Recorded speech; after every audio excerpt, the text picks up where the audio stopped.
தமிழக அரசியல்ல குதிரை பேரம் அப்படின்றது ரொம்ப சகஜ நிலைக்கு வந்துருச்சோன்னு தோணுது. அதிமுகவை உடைத்து அங்கிருந்து எம்எல்ஏக்களை தங்கள் பக்கம் திருப்புவது அப்படிங்கிற முயற்சி ரொம்ப ஓப்பனாவே நடக்குது. ஆளும் தாவேகா அரசை கவிழ்ப்பதற்காக தாவேகா எம்எல்ஏக்கள்கிட்ட விலை பேசியிருக்கிறாங்க. கிட்டத்தட்ட ஒரு 35 கோடி ரூபாய் பேரம் பேசியிருக்கதா சொல்லி குற்றச்சாட்டம் பட்டு இந்த சதியில ஈடுபட்ட ஒரு 3 பேரை இன்னைக்கு காவல்துறை கைது செஞ்சிருக்கு. செந்தில் பாலாஜியை கைது செய்யணும்னு ஒரு திட்டம் வச்சிருக்காங்க தாவேகால. அதுக்கு அவங்க முன்னேற்பாடா தான் இப்ப செந்தில் பாலாஜி தான் இதை செய்ய சொன்னார்ன்ற மாதிரி கொண்டு வர்றாங்க. போக்கிடம் இல்லாம தாவேகால போய் சேர்ந்த ஒரு ஆள் சொல்றாரு, ஸ்டாலின் அரசியலை விட்டு விலகி கொள்ள வேண்டும். அவருடைய வரலாறு என்ன, உனக்கு என்ன வரலாறு, உனக்கு என்ன வரலாறு, நீ 6 மாசத்துக்கு முன்னாடி எங்க இருந்தோ, 1 வருஷத்துக்கு முன்னாடி எங்க இருந்தோ, உனக்கு என்ன வரலாறு?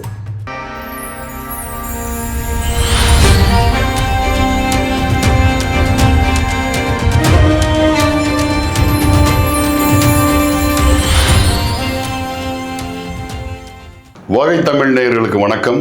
இன்றைய கலந்துரையாடலில் நம்முடன் இணைந்திருப்பவர் திரு ராஜகம்பீரன் அவர்கள். வணக்கம். வணக்கம். தமிழக அரசியல்ல குதிரை பேரம் அப்படின்றது ரொம்ப சகஜ நிலைக்கு வந்துருச்சோன்னு தோணுது.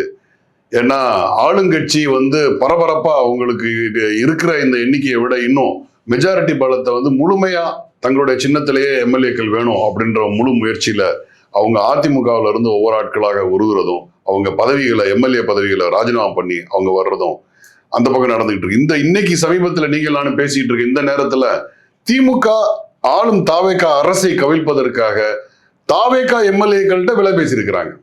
கிட்டத்தட்ட ஒரு 35 கோடி ரூபாய் பேரம் பேசியிருக்கதா சொல்லி குற்றச்சாட்டம் பட்டு இந்த சதியில ஈடுபட்ட ஒரு 3 பேரை இன்னைக்கு காவல்துறை கைது செஞ்சிருக்கு.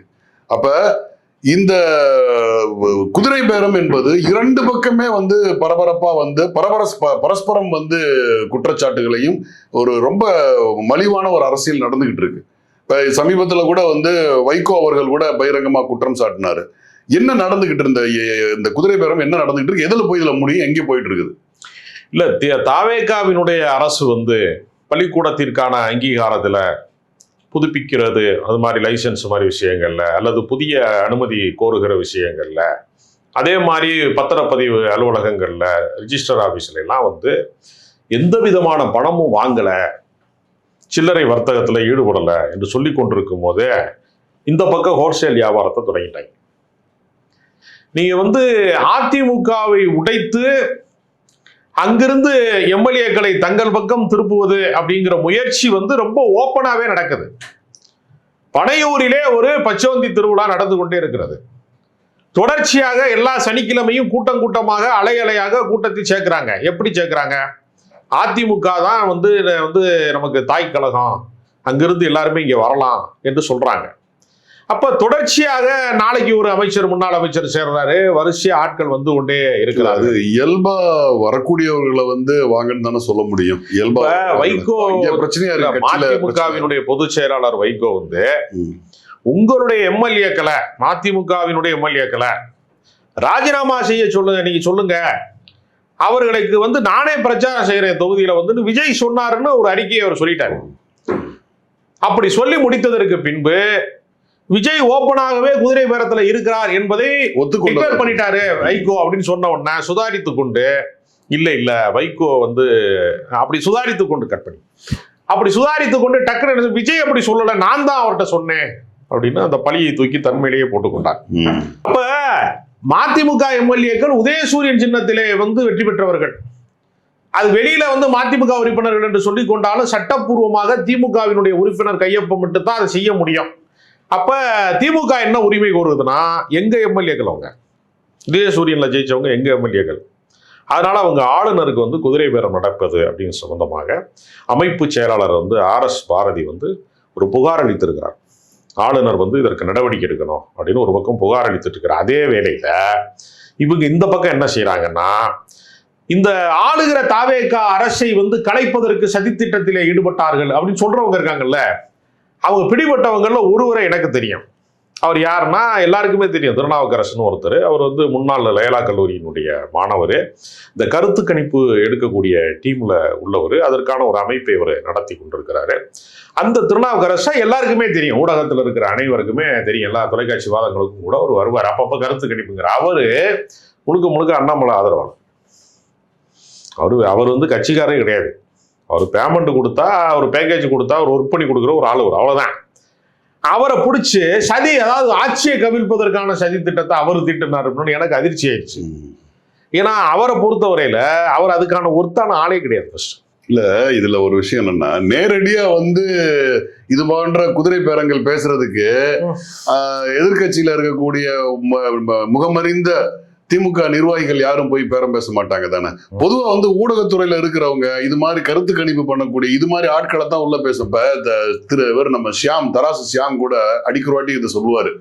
வைகோவை பத்தி பேசும்போதெல்லாம் வந்து அவர் வந்து 10 சீட்டுக்கு கம்மியா வரமாட்டாருன்னு சொல்லி மேடத்துக்கிட்ட போய் சொல்ல சொன்னாங்க. நான் மேடத்துக்கிட்ட போய் சொல்லும் போது மேடம் சொன்னாங்க அவர் ஏற்கனவே 5 சீட்டுக்கு சைன் பண்ணிட்டு போயிட்டாங்கன்னு. இப்ப இந்த புரோக்கரேஜ் வேலை, மன்னிக்கணும், இந்த என்ன சொல்றது, 2 பேருக்குமான இந்த பேரம் இருக்கு பாத்தீங்களா, இந்த பேரங்களை பேசுறது வந்து பொதுவா பத்திரிகையாளர்களும் இது போன்ற கருத்து கணிப்பு நடத்துறவங்க தான் பண்ண முடியும். அந்த அடிப்படையில பார்த்தோம்னா இது நடந்திருக்கிறதுக்கான வாய்ப்பு அதிகம் தான். அதாவது ஒரு விஷயம் என்னன்னா, செந்தில் பாலாஜியை வந்து கைது செய்யணும்னு ஒரு திட்டம் வச்சிருக்காங்க தாவேகால. அதுக்கு அவங்க முன்னேற்பாடா தான் இப்ப செந்தில் பாலாஜி தான் இதை செய்ய சொன்னார்ன்ற மாதிரி கொண்டு வர்றாங்க. ஏன்னா கரூருக்கு வந்து விஜய் போக போறாரு, 2 நாள் பயண திட்டம் வச்சுட்டாரு. அங்கு பாதிக்கப்பட்டவர்களை எல்லாம் சந்திக்க போறாரு அப்படின்னு செய்தி வருகிற போது செந்தில் பாலாஜி கைது செய்யப்பட வேண்டும்னு ஒரு பரபரப்பு நியூஸை உருவாக்க வேண்டும்னு அவங்க திட்டமிட்டிருக்காங்க. அதற்கான ஒரு ஒத்திகை தான் இந்த சந்தேகத்துக்கு இடமான பேரை வந்து நாங்கள் 35 கோடி கொடுத்து எம்எல்ஏ விலைக்கு வாங்குறதுக்கு முயற்சி பண்ணாங்க. அதுக்கு பின்னாடி செந்தில் பாலாஜி இருக்காரு, செந்தில் பாலாஜியுடைய சதி திட்டத்தை நாங்கள் கண்டுபிடிச்சிட்டோம்னு சொல்றதுக்கு ஒரு ஏற்பாடு. அதாவது உண்மையிலேயே சதி திட்டம் தீட்டுவது தாவேகால, நமக்கு எந்த சந்தேகமும் கிடையாது. இல்ல, இப்ப அவங்க வந்து இப்ப பெரும்பான்மையோட இருக்கிறாங்க. இன்னும் குறிப்பா சொன்னா தோழமை கட்சிகள் எல்லாமே தங்களோட முழு ஆதரவை தெரிவிச்சுட்டாங்க. இன்னும் 5 ஆண்டுகளுக்கு நாங்க வந்து சப்போர்ட் பண்ணோம்னு சொல்லிட்டு விசிகாவும் சொல்றாங்க, அவங்கள நம்பல, ஐஎம்எல்லும் சொல்றாங்க, அவங்கள நம்பல. கம்யூனிஸ்டுகள் கூட என்ன சொல்றாங்க, நாங்க திமுக கூட்டணியில இல்ல, நாங்க வந்து முழுமையா ஆதரிக்கிறோம் அப்படின்னு சொல்றாங்க. இதுக்கு மேல வந்து வேற என்ன இன்செக்யூரா அவங்க ஃபீல் பண்ணல. இன்செக்யூர்னா அவர்கள் வந்து மத்திய அரசாங்கத்திற்கு அடிபணிந்து போக வேண்டும் என்பதை தான் அவங்க இணக்கமாக போவதுன்னு சொல்லிட்டாங்க. இப்போ சிபிஎஸ்இ ஸ்கூலுக்கு அனுமதி வழங்குவது சம்பந்தமாக நிறைய அனுமதி வழங்குறது மூலமாக மும்மொழி கொள்கையை மறைமுகமாக திணிப்பதற்கு அது ஒரு வாய்ப்பு. நீ மாநில அரசினுடைய பள்ளிக்கூடங்கள்ல தானே வந்து நம்ம மும்மொழி கொள்கையை வந்து 3வது மொழியை திணிக்க முடியாது. சிபிஎஸ்இ ஸ்கூல்ல நிறைய திறந்து விட்டீங்கன்னா, அதிகமான பேருக்கு நம்ம வாய்ப்பு அளிச்சிட்டோம்னா எல்லா பிள்ளைகளும் இங்கே போய் படிக்க போகுது, ஆட்டோமேட்டிக்கா ஹிந்தி படிக்க போகுது, அவ்வளவுதானே விஷயம். உங்கள்கிட்ட என்ன அனுமதி கேட்கணும்? மாநில அரசினுடைய கல்வி நிலையங்களை விடவும் மத்திய அரசாங்கத்தினுடைய கல்வி நிலையங்களை அதிகப்படுத்துவது, அவ்வளவுதான். அப்ப இதை வந்து அவங்க என்ன சொல்றாங்க, அதான் சென்ட்ரல் கவர்மெண்ட்டுங்க எப்படி சொன்னாங்க, ஆளுநர் மாளிகையில வந்துங்க அவங்க வந்தே மாதம் தாங்க பாடுவாங்க, தமிழ் தாய் வாழ்த்துலாம் ஆளுநர் மாளிகையில் பாட மாட்டாங்க அப்படின்னு ஒரு விளக்கம் சொன்னாங்கல்ல. அதே மாதிரி இப்ப என்ன சொல்லுவாங்கன்னா, மத்திய அரசு பள்ளிக்கூடங்க, நம்ம ஊர் பள்ளிக்கூடத்துல அது பிரச்சனை இல்லைங்க, அதே மாதிரி சொல்ல போறாங்க, அவ்வளவுதான். அதற்கு முன்னாடி வந்து மக்கள் மத்தியில ஒரு மைண்ட் செட்டும் ஃபிக்ஸ் பண்ணிட்டாங்க. இது மாதிரி கடந்த ஆட்சியில பள்ளிக்கூட அனுமதியில வந்து நிறைய லஞ்சம் லாவணிகள் பெற்றுட்டாங்க திமுக. மைண்ட் செட்டையும் செட் பண்ணிட்டாங்க. அந்த ஒரு உரையாடலை வந்து நிகழ்த்திக்கிட்டே இருக்கிறாங்க. அவங்களே என்ன செய்யறாங்கன்னா, தனியார் பள்ளிக்கூட நிர்வாகிகளை வந்து பேச வைக்கிறாங்க. நாங்க எங்கிட்ட எவ்வளவு பணம் வாங்கினா இதுல சட்டத்தினுடைய கூறு என்ன சொல்லுதுன்னா, பணம் வந்து லஞ்சமாக கொடுப்பதும் தவறு, வாங்குவதும் தவறு, கொடுப்பவனா இருந்தோம்னு சொல்றதும் அவன் குற்றத்துல உடந்தையா இருக்கிறது தான், சட்டப்படி அவனும் குற்றவாளி தான். இப்ப இவங்க இந்த மாதிரி ஒரு உரையாடலை நிகழ்த்தி கொண்டு எதை நோக்கி நகர்த்துகிறார்கள்? அவங்களுக்கு இடதுசாரிகள் மேல முழு நம்பிக்கை கிடையாது. ஏன்னா அவங்க ஒவ்வொன்றுக்கும் விமர்சிக்கிறாங்க. எதுக்கு வெங்கட் நாராயண வந்து டெல்லி தூதரா வந்து நீங்க நியமிக்கிறீங்க, தமிழ்நாட்டுக்கான சிறப்பு தூதரா ஏன் நியமிக்க கேள்வி கேட்கறாங்க. ஒவ்வொன்றுலையுமே ஏன் ஜோசியக்காரனை கொண்டு வந்து உங்களுக்கு செக்ரட்டரியா வைக்கிறீங்க அப்படின்னு கேட்கறாங்க. எல்லாவற்றிலேயுமே கேள்விக்கு உட்படுத்துகிறார்கள். அவர் கேள்விகளுக்கு அப்பாற்பட்டவர், அவர் சூப்பர் ஹீரோ. சூப்பர் ஹீரோ முதலமைச்சராக கூட்டிட்டு வந்து 2 எம்எல்ஏ வச்சிருக்கிற கட்சி, 4 எம்எல்ஏ வச்சிருக்கிற கட்சி வந்து தினசரி விசாரணை கேட்கறது மாதிரி, ஒவ்வொரு முறையும் வந்து விளக்கம் சொல்றது மாதிரி ஒரு சூழ்நிலை இல்லாம யாரை கொண்டு வந்து உள்ள சேர்த்தோம்னா, நெடுஞ்சான் கிடையா வீழ்ந்து பழக்கப்பட்டவர்கள் யார், டயரை பார்த்து கும்பிட்டு பழக்கப்பட்டவங்க யார், ஹெலிகாப்டர் இறங்கும் போது எத்தனை மீட்டர் வரைக்கும் அண்ணாந்து கும்பிடணுங்கிறதுக்கு யாரெல்லாம் பயிற்சி செய்யப்பட்டிருக்கிறார்களோ அவர்கள் தான் நமக்கு உகந்தவர்கள். அதனால இன்னொரு அதிமுகவை போல ஒரு அடிமைகள் கூட்டம் வந்து வேற எங்கும் கிடைக்காது. அதுக்கான ஏற்பாட்டை செய்யறாங்க. அதை செய்யறதுக்கு எதிர் திசையில திருடனே வந்து தப்பி ஓடுகிற போது அவனும் திருடன் கத்துறது மாதிரி, யார் திருடங்கிற குழப்பத்தை விளைவிக்கிற மாதிரி, யார் குதிரை பேரத்தில் ஈடுபடுகிறார்களோ அவர்களே என்ன சொல்றாங்கன்னா, இங்க பாருங்க குதிரை பேரம் பண்றாங்க திமுக. இப்ப திமுகவுக்கு எந்த ஒரு தேவையும் இல்ல, அவசியமான சாத்தியமும் இல்ல. 4 எம்எல்ஏல தூக்குறதுனால 10 எம்எல்ஏல தூக்குறதுனால எதுவும் சாதிக்க போறது இல்லை. ஆனா அவங்க பேர்ல வந்து குதிரை பேரம் நடக்குது அப்படின்னு சொல்லி ஒரு குற்றச்சாட்டை இந்த பக்கம் வச்சுக்கிட்டு இங்க வந்து ஏறத்தாழ வந்து இவங்களுக்கு தேவையான எண்ணிக்கை அளவுக்கு இன்னும் அதிகமான அளவுக்கு கூட வந்து அதிமுகவில் எடுத்துட்டு இருக்கிறாங்க.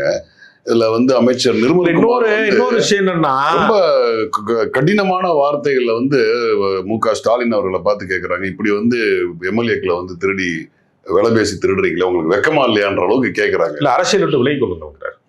யாரு 10 கட்சி போயிட்டு வந்தாலும் பிஜேபியில இருந்து, ஏடிஎம்கேல இருந்து, இங்க அமமுகவுல இருந்து போகாத கட்சியே கிடையாது.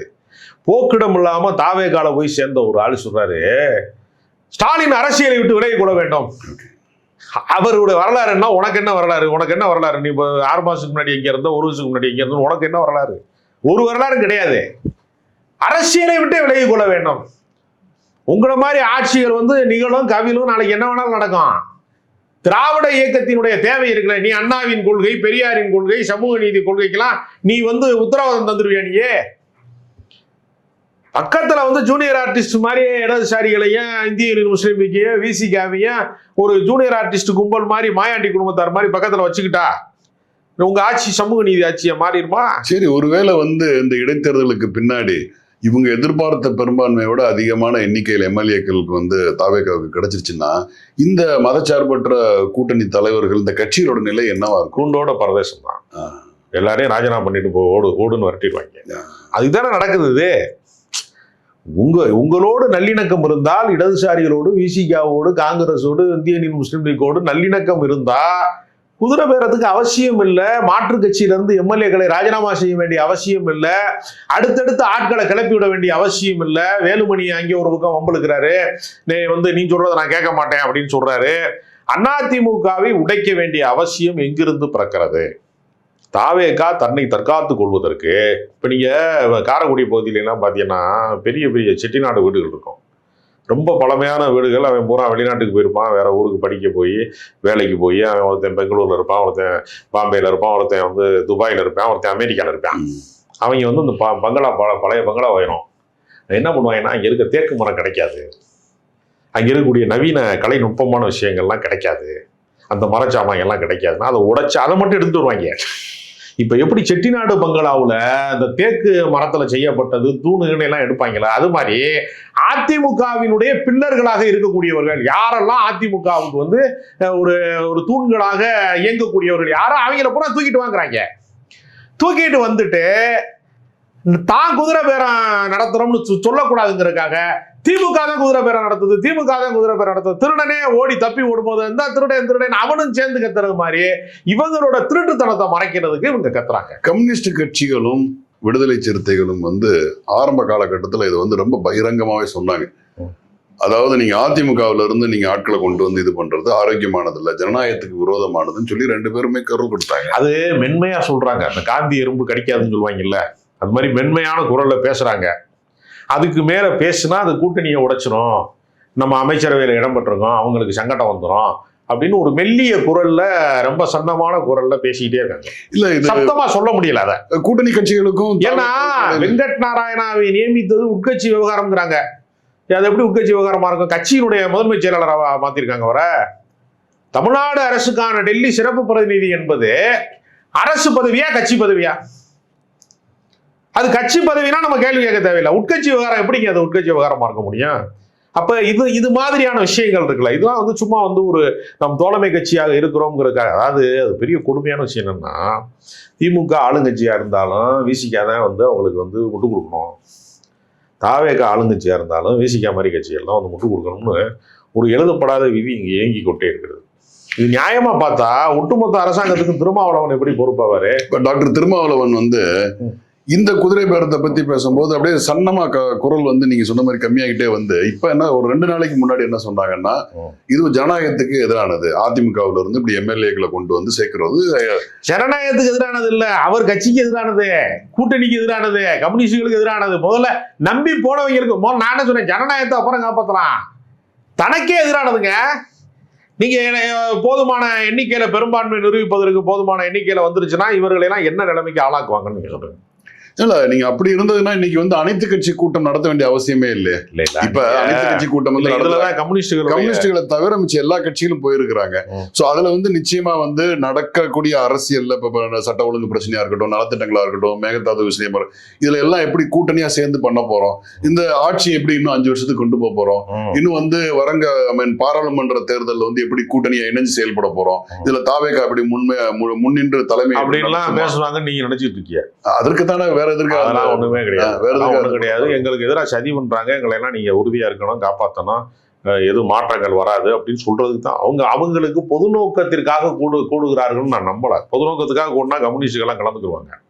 தங்கள் ஆட்சியை தற்காத்துக் கொள்வதற்கு அவங்க என்னென்ன நடவடிக்கை எடுக்கிறாங்களோ அது குறித்து வந்து தோழமை கட்சிகள் வந்து வெளியில பேச வேணாம், அப்படிலாம் எதுவும் உரையாட வேணாம், அது வந்து கூட்டணிக்கு வந்து தங்களை தற்காத்துக் கொள்ளத்தான் அவங்க முயற்சி பண்ணுவாங்களே தவிர பொதுநலன் சார்ந்த அனைத்து கட்சி கூட்டம்லாம் போடுவாங்க. தோழமை கட்சி கூட்டம் எப்படி போடுவாங்க? பொதுநலன் இப்ப நீங்க மேகதாது அணை கட்டக்கூடாதுன்னா அதுல அனைத்து கட்சி கூட்டம்லாம் போடுவாங்க. தோழமை கட்சி கூட்டம் போட்டா என்ன அர்த்தம்னா, ஏன் என்னோட ஆட்சிக்கு எந்த பாதிப்பும் வரக்கூடாது, நீங்க போய் கவர்னர் மாளிகையில போய் அவங்க புகார் கொடுக்குறாங்க, நீங்க தான் வந்து அரணா இருந்து எங்களின் குரலா, ஏன்னா விஜய் பேச மாட்டாரு, டப்பிங் வாய்ஸா நீங்க தான் பேசணும்னு. இப்ப நீங்க பாருங்க, இதுல எல்லாம் மூத்த தலைவராக இருக்கக்கூடிய ப. சிதம்பரம், மிக சீனியரா அரசியல் இருக்கக்கூடிய வைகோ அவர்கள் எல்லாம் இப்ப நீங்க திருச்சி கிழக்குல வந்து மதிமுகவுக்கு வாய்ப்பளிக்க போறோம்னு சொல்றாங்க. அதெல்லாம் எதுக்காகன்னா, திமுக எதிர்ப்பாளராக வந்து தீவிரமா அவர் வந்து இங்க வந்தோடனே தன்னோட ரோலை வந்து அதிகப்படுத்திட்டாரு. எடுத்த எடுப்புலயே வந்து என்ன பண்ணிட்டாருன்னா, திமுகவுடைய துரோகங்கள் அப்படின்னு ஆரம்பிச்சிட்டாரு. இப்பயே டக்குன்னு ஆரம்பிச்சிட்டாரு. அப்ப அவர் சவுண்டை லைட்டா அப்படி அதிகப்படுத்தும் போது குரலை உயர்த்துறவனே திருச்சி கிழக்கு கன்ஃபார்ம் ஆயிடுச்சு. இப்ப அவர் அரசியல் ரூட் வந்து அவருக்கு கிளியர் ஆகுது. அப்ப திமுகவை வந்து ஆதவர்ஜுனா திட்டுறதை விட, நிர்மல்குமார் திட்டுறதை விட, அருண்ராஜ் திட்டுறதை விட, ஆனந்த் திட்டுறதை விட நீங்க வைகோ திட்டா நல்லா தானே இருக்கும். பொதுவான குரலா மாறிடும்ல. தாவேகாவினுடைய குரலில் பேசுவதை விட மதிமுகவின் குரலிலே அதை பேசுவதுங்கிறது எவ்வளவு சாதகமா இருக்கும். அதனால அதை வந்து ஒரு தனிப்பட்ட கருத்தை பொது கருத்தா மாற்றுவதுன்னு ஒண்ணு இல்லை. ஏன்னா பொய் சொல்லி தான் ஆட்சி பிடிச்சிருக்காங்க. என்ன திமுக ஒரு தீய சக்தியோ பொய், அது திராவிட இயக்கம் தான் உன்னைய கொண்டு வந்து இந்த ஒரு சிறுபான்மை சமூகத்தை சேர்ந்த ஒரு கிறிஸ்தவரை கொண்டு வந்து சாதியாலையும் மதத்தாலையும் சிறுபான்மையினா இருக்கக்கூடிய ஒருத்தரை முதலமைச்சராக கொண்டு வருவதற்கு திராவிட இயக்கம் தான் காரணம். எல்லாமே பொய் தானே. கரூர் நெரிசல் மரணம் திட்டமிட்ட சதி என்பது பொய் தான். அது வழக்கு விசாரணையில் இருக்கு, அது வெளியில வரட்டும். எல்லாமே பொய் பிரச்சாரங்களின் வழியாக தான் கட்டமைக்கப்பட்டது இந்த ஆட்சி. இந்த பொய்யை நாங்க சொன்னா டயர்டா இருக்கு, நாங்க திருப்பி சொன்னா நல்லா இல்லை, அந்த பொய்யை வந்து வைகோ சொன்னா நல்லா இருக்கும். இதுல எனக்கு இந்த தோழமை கட்சி கூட்டத்துல ஒரு சின்ன பொதுவா தோழமை கட்சி கூட்டம்னா என்னன்னா, எல்லாரும் கலந்து எல்லாரும் ஒன்னா இருந்து இது தலைமையில ஆதரவாளர்களுக்கான கூட்டம். தோழமை கட்சி கூட்டத்துல எல்லாரும் கலந்து பேசி இந்த மாதிரி இந்த ஆட்சிக்கு தேவையான நீங்க சொன்னது மாதிரி ஏதோ ஒரு விஷயங்களை பேசி ஒரு முடிவு எடுப்பாங்கன்னு வைங்களேன். இதுவா அஜெண்டா வெளியில வரல. ஆனா இங்க என்ன நடக்குதுன்னா, தனித்தனியாக தோழமை கட்சி கூட்டங்களின் தலைவர்கள் இருக்காங்கல்ல, தோழமை கட்சிகளின் தலைவர்கள், அந்த தலைவர்களை வந்து திரு விஜய் அவர்கள் தனித்தனியா 1-to-1 உட்காந்து பேசுவார். இது எப்படின்னா, கார்பரேட் கம்பெனிஸ்ல என்ன பண்ணுவாங்கன்னா, ஐடி கம்பெனிஸ்ல எல்லாம் டீம் மீட்டிங்லாம் போடுவாங்க. தனியா வந்து ஒருத்தனை கூப்பிட்டு உட்காந்து ஒரு எம்ப்ளாயி வச்சுட்டு பேசுறான்னு வச்சுங்களேன். ஒண்ணு எதுக்கு எல்லாம் பேசுனா பிரைவேட் மேட்டர் பேசுவாங்க. நீங்க வந்து எங்களுக்கு அந்த சம்பள உயர்வு, பதவி உயர்வு எங்களுக்கு வேணும் அப்படின்னும் போது வெளியில வந்து நீங்க வந்து பெரிய மரியாதை உள்ள ஆளா இருப்பீங்க. ஆனா தனியா 1-to-1 உட்காரும் போது உட்காந்து உங்களை எப்படிலாம் கண்டம் பண்ணி உங்களை எப்படிலாம் சேதாரம் பண்ணா நீங்க வந்து சம்பள உயர்வு கேட்க மாட்டீங்களோ, பதவி உயர்வு கேட்க மாட்டீங்களோ, அதுக்கெல்லாம் அப்படி பயன்படுத்திக்கிறாங்க. இந்த 1-to-1ன்றது ஒரு பேரம் பேசுறது மாதிரின்னு வச்சுங்களேன். ரொம்ப புதுசா இருக்கு. தோழமை கட்சிகளோட கூட்டம் அப்படின்றது எல்லாரும் கலந்து பேசி ஒரு காமன் அஜெண்டாவுக்குள்ள வர்றது. ஆனா அந்த தலைவர்களுடன், கூட்டணி தலைவருடன் 1-to-1 உட்காந்து பேசுறதுன்றது ரொம்ப புதுமையா இருக்கு. இல்ல அது வந்து வழக்கமா எல்லா அரசியல் கட்சிகள்லையுமே நீங்க தான் இல்லான்னு ஒருத்தருக்கா தலப்பா கட்டி விட்டு கொம்புசி விடுற வேலை தான் அது. ஒவ்வொரு காலையுமே சீரட்டுங்கிறதான். ஜல்லிக்கட்டு போராட்டம் நடக்குது, எல்லாருமே சீரட்டுங்கிறதான். அது திட்டமிட்டு செய்யறதான். இதனுடைய உள்நோக்கத்தை சந்தேகப்பட்டு தான் இடதுசாரிகள் போல. ஏன் அந்த கூட்டத்துக்கு வந்து இடதுசாரிகள் நாங்க ஆதரவு தெரிவிக்கிறாங்க. ஆதரவு தெரிவிப்பதன் மூலமாக அமைச்சரவையில் பங்கு பெறக்கூடிய வாய்ப்பை புறக்கணிக்கிறவர்கள் ஏன் கூட்டத்தையும் சேர்த்து புறக்கணிக்கிறாங்கன்னா, நீங்கள் ஜனநாயக ரீதியாக செயல்படுற வரைக்கும் தான் உங்களை நாங்கள் ஏற்றுக்கொள்வோமே தவிர, உங்களுடைய வேற அரசியலுக்கோ நீங்கள் உங்களுடைய வேற மறைமுக வேலைகளுக்கோ இடதுசாரிகள் ஒத்துழைக்க மாட்டோங்கிறதுக்காகத்தான் அவங்க நேரடியாக சொல்ல முடியாதுங்கிறதுனால தான் நாங்கள் வரல, நீங்களே அதை நடத்திக்கங்க. நிறைவா ஒரு கேள்வி. 2 கம்யூனிஸ்ட் கட்சிகளும் சொல்லிட்டாங்க வெளிப்படையா திமுகவோட உறவு இல்லைன்னு சொல்லிட்டாங்க, வெளியில இருந்து ஆதரவு தெரிவிக்கிறோம்ன்றாங்க, அது தேர்தலுக்கு மட்டும்தான் கூட்டணின்றதை தெளிவுபடுத்திட்டாங்க. விசிக எனக்கு தெரிஞ்சு இன்ன வரைக்கும் நாங்க திமுக கூட்டணியை விட்டு வெளியில வந்துட்டோம்னு அபிஷியலா எங்கேயுமே சொல்லல. ஆனா 5 ஆண்டுகள் கூட்டணி ஆட்சி நடக்கிறதுக்கு நாங்க முழு ஒத்துழைப்பு தருவோம்னு சொல்றாங்க.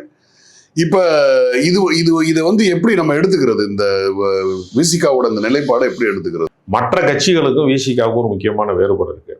அவர்கள் சாதி ஆதிக்கத்துக்கு எதிராக தான் அரசியல் செய்யறாங்க. அவங்க மற்றவர்கள்லாம் அதிகாரத்துக்கு மட்டும்தான் அரசியல், இவங்களுக்கு அப்படி கிடையாது. இவங்களுக்கு உள்ளூர்ல பஞ்சாயத்து இருக்கும், பக்கத்துல கொடியேற்றுறதுல பஞ்சாயத்து இருக்கும். இவங்களுக்கு அரசாங்கத்தினுடைய ஒரு அதிகார மையத்தினுடைய ஆதரவு நிலைப்பாடு இருக்கிற வரைக்கும் தான் சாதி ஆதிக்கவாதிகளை எல்லாம் சமாளிக்க முடியும். ஒரு போலீஸ் ஸ்டேஷனுக்கு போக முடியும், ஒரு பஞ்சாயத்துக்கு போக முடியும், ஒரு பிரச்சனைகளை எதிர்கொள்ள முடியும். இல்லை, அவங்களுடைய நிலைப்பாடு என்பது எப்பொழுதுமே கொஞ்சம் அரசு சார்ந்ததாக இருந்தால் தான் அவங்க இயங்க முடியும். அதனால அவங்களுடைய பிரச்சனை என்பது கொஞ்சம் தனித்துவமானதுன்னு நான் கருதுறேன். மற்ற கட்சிகள் பிரச்சனை அப்படிப்பட்டது கிடையாது. இப்போ நீங்கள் கம்யூனிஸ்டுகளுக்கு எங்கே கோபம் வரும்னா, வர்க்க ரீதியாக தொழிலாளர் பிரச்சனை, அவங்களுக்கான உரிமைகள் தரலை. இப்போ தனியார் மையத்துக்கு எதிராக இப்போ சொல்லியிருக்காங்க, சண்முகம்லாம் கூட்டறிக்கை வெளியிட்டிருக்காங்க. நீங்கள் துப்புரவு தூய்மை பணியாளர்களை எல்லாம் தனியார் மையம் ஆக்கக்கூடாது, ஒப்பந்த பணியாளர்களே இருக்கக்கூடாது, நீங்கள் கான்ட்ராக்ட் பேசிஸ்ல எந்த லேபரும் எடுக்கக்கூடாதுங்கிறத சொன்ன அவங்க அரசியல் அது மட்டும்தான். அது மாதிரி இவங்களுக்கு சாதி ஆதிக்கவாதிகளோட ஸ்ட்ரகிள் பண்ணும்போது அவங்களுக்கு போலீஸ் அவங்களுக்கு எதிராக நிற்கும். அவங்க ஆளுங்கட்சி நிலைப்பாட்டை எடுக்கிற போது போலீஸ் கொஞ்சம் அப்பயும் எதிராக நிற்கும், கொஞ்சம் கட்டுப்படும், கொஞ்சம் யோசிப்பான் நடவடிக்கை எடுக்கிறதுல. அதனாலதான் சமூக சீர்திருத்தவாதிகள், நீங்க ராஜாராம் மோகன் ராயில இருந்து தந்தை பெரியார்ல இருந்து எல்லாருமே நீங்க கவனிச்சு பார்த்தீங்கன்னா தெரியும், ஆனால் அரசு ஆதரவாளர்களாக இருந்து கொண்டு தான் அந்த வேலையை செஞ்சிருப்பாங்க சமூக சீர்திருத்த வேலையில. அதனால அவங்களுடைய நிலைப்பாட்டை நம்ம எல்லாருடைய நிலைப்பாட்டோடையும் சேர்த்து வச்சு பார்க்க முடியாது. ஆனா அவங்க தேவைப்படும் போது நிச்சயமா அவங்க குரலாம் கொடுப்பாங்க. அவங்களுக்கு இது ஒரு தற்காலிக காம்ப்ரமைஸ் தான். அதனால இப்படியே இருந்துருவாங்கன்னு நம்ம சொல்ல முடியாது. நான் என்ன நினைக்கிறேன்னா, அதிமுகவில் பெருவாரியான சட்டமன்ற உறுப்பினர்கள் ராஜினாமா செய்யக்கூடியவங்க, மாவட்ட செயலாளர்கள்லாம் வந்த உடனே முழுமையான அதிமுகவாக தாவேகா மாறியதற்கு பின்பு திருமாவளவன் தேவைப்பட மாட்டார், சண்முகம் தேவைப்பட மாட்டார், காதர் மைதீன் தேவைப்பட மாட்டார், வைகோ கூட தேவைப்பட மாட்டார், யாருமே தேவைப்பட மாட்டாங்க, காங்கிரஸும் தேவைப்படாது. எல்லாரையும் நடு ரோட்ல நிப்பாட்டிட்டு அவங்க குய்யோ முறையன்னு கத்த விட்டுட்டு போயிடுவாங்க. மறுபடியும் திமுகவுக்கு திரும்பி வருவதை தவிர, யூ டர்ன் போடுறதை தவிர இந்த கட்சிகளுக்கெல்லாம் எதிர்காலமே இல்லை. நான் இதை ஒரு சாபமா சொல்லலை, இப்படித்தான் முடிய போகிறது. இதுல ஒன்றும் வேறு மாற்று வாய்ப்பே இல்லை, இங்கேதான் முடியும். இதுவரை உங்களுடைய கருத்துக்களை பகிர்ந்தமைக்கு மிக்க நன்றி. வணக்கம்.